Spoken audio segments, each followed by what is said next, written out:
Ever wondered what he was thinking? Or her?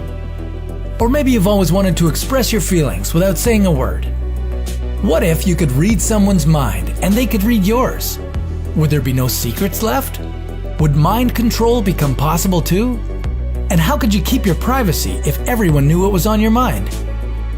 This is What If, and here's what would happen if brain-to-brain communication was possible. Let's be honest, the way we communicate is pretty slow. It takes time from the moment the thought comes to your mind to the moment you say it to someone. Even longer with your two-finger typing. Our brain is much faster than that. On average, you have 50,000 thoughts a day. That's 35 thoughts per minute. You can't type all of them, nor can you put them into words.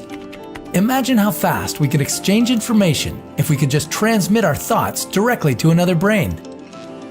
Once we started communicating through thought, we'd turn into a giant mind-melding network. Humanity would become much more innovative, since the more people shared their ideas, the more other people would be able to improve upon them. This would boost technology to a level we can't yet imagine.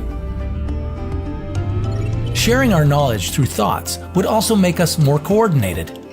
This would not only benefit all military structures, but also emergency services. You'd be able to think 911 instead of calling them. Very handy if your phone's dead. We'd be learning much faster and easier. Instead of verbally explaining a difficult concept, your teacher could give you a better representation of it through thought. And don't forget things with artificial intelligence. If your car had a mind of its own, you'd be able to control it with your mind. Same goes for your phone, computer, robot pet, anything that might have an AI. While controlling things sounds awesome, what if this led to controlling people's minds? It might sound interesting, but it wouldn't seem that great if you were the one being controlled. Luckily, the way it would work would be that, just like we can choose what to say, we'd be able to choose what thoughts to share with others. No one would read your thoughts unless you let them. That's a relief, isn't it? This new era of mind reading would be pretty silent. Without the need to push air through our lungs and into our voice box, we might eventually forget language and the sound of it. But at least you'd never struggle to tell your crush exactly how you felt about them. You'd literally show them your feelings. We don't know much about our bundle of neurons. We don't fully understand why we sleep or how our consciousness works, but we do know how to read our brain. Yeah, you heard it right. Our brain fires neurons that receive, transmit, and process information through electrical and chemical signals.